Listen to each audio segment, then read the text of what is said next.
Eu sou Juliana Pelaio, sou hematologista, trabalho com suporte ao paciente oncológico e hoje eu vim conversar sobre um tema que salva vidas, que é a doação de medula óssea.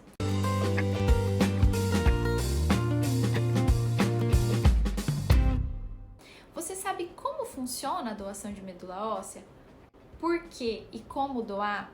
Se você quer saber um pouco mais sobre esse assunto, me acompanhe aqui. Já deixa uma curtida e encaminha para alguém para que a gente possa ajudar. Muitas doenças podem precisar do transplante de medula. A gente chama o transplante de medula óssea comumente de TMO. E mais de 80 doenças podem se beneficiar do TMO, sendo a mais comum a leucemia aguda, que também é a mais divulgada. Pode ser muito demorado a gente encontrar um doador compatível e esses pacientes eles necessitam do transplante com urgência.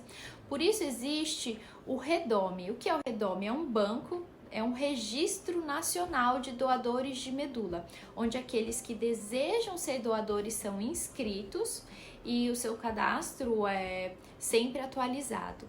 Porém, ainda hoje, muitas pessoas deixam de ser doadores por medo do procedimento. Tudo isso decorrente de falta de informação ou informações incorretas que já ouviram por aí. Então vamos lá. Primeira coisa para a gente saber é que existem dois tipos de transplante. O transplante halogênico, que é quando o paciente recebe células-tronco de um doador, e o transplante autólogo, quando o paciente recebe suas próprias células-tronco.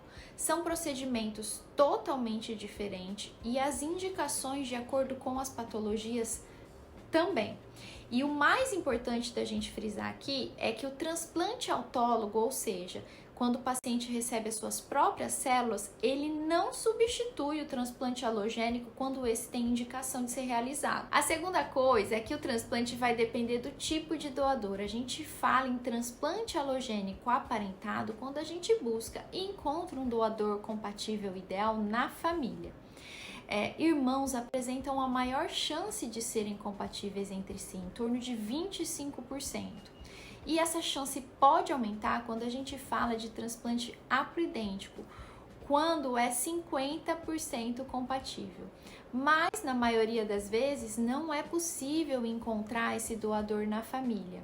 E aí a gente chama de transplante halogênico não aparentado, quando o doador não é encontrado na família e buscamos um doador compatível nesse registro nacional de doadores. Então, agora que a gente já entendeu esses dois tipos de transplante, é importante a gente falar que apenas 25% dos pacientes que precisam de transplante de medula vão encontrar doadores na família e os outros 75% depende da compatibilidade de doadores que estão cadastrados no registro. Por isso, se tornar um doador de medula óssea é um ato que salva vidas em um procedimento que é seguro. Resolvi que eu quero ser um doador de medula óssea, o que eu preciso fazer? Como é esse procedimento? A primeira coisa é você precisa se cadastrar. Para você ser um doador de medula óssea, você precisa ter entre 18 e 35 anos, ter boas condições de saúde, não ter doenças infecciosas que são transmitidas pelo sangue e não ter um antecedente prévio de câncer, tá? A partir daí, você vai procurar um hemocentro mais próximo da sua casa. No próprio site do REDOME também você pode encontrar um local para cadastro próximo de você. É realizado um cadastro e é coletada uma amostra de sangue para exames laboratoriais. E depois do cadastro, os seus dados eles vão ser cruzados com os dados dos pacientes que estão necessitando de doador para transplante de medula. E se der match, se vocês forem compatíveis, vão entrar em contato com você. Por isso é muito importante que os seus dados sejam sempre atualizados. Você sendo compatível com alguém, você vai ser acionado e vai passar por uma avaliação clínica, uma conversa, vão ser realizados exames laboratoriais para ver se está tudo bem e, estando ok, o próximo passo é o agendamento da coleta. E agora, eu sou compatível, como é feita a coleta? Existem dois tipos de coleta de células-tronco e a indicação desse tipo de coleta vai ser uma indicação médica, a depender do diagnóstico do paciente, tá?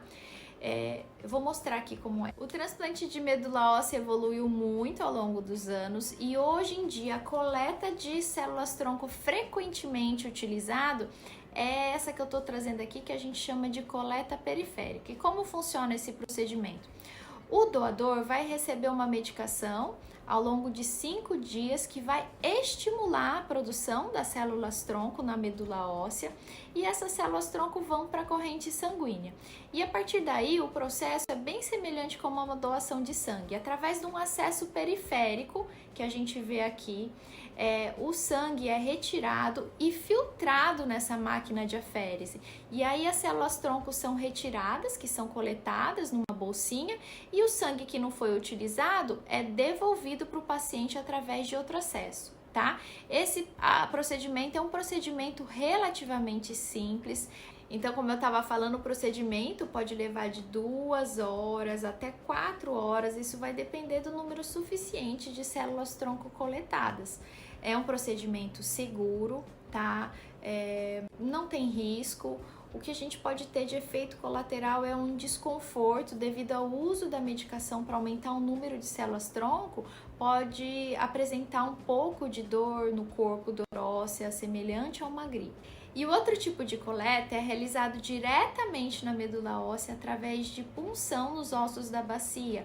É realizado no centro cirúrgico, sob anestesia, para que o doador não sinta nenhum tipo de dor, e é utilizado uma agulha especial com uma seringa, puncionada essa região para a coleta da medula óssea, num procedimento que equivale mais ou menos a uma bolsa de sangue. É importante a gente falar que isso não é um procedimento cirúrgico, não tem corte, não tem ponto, só são realizadas essas punções. O que pode acontecer após o procedimento é apenas um desconforto com uma dor local, no local da punção, que é controlada com analgésico comum e geralmente desaparece em torno de 1 semana.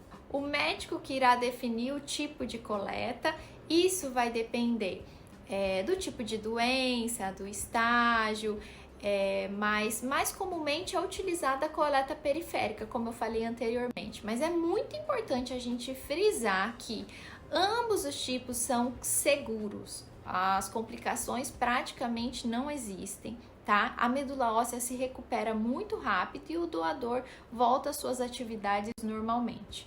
Então, é um procedimento simples, seguro, capaz de salvar vidas, e hoje muitas pessoas estão aguardando um doador compatível para realizar um transplante de medula, entre elas adultos e crianças também. Então, se você gostou desse vídeo, já curte aqui, encaminhe para alguém para que a gente possa ajudar mais pessoas, e se você preencher os critérios de doação, já corre para se cadastrar.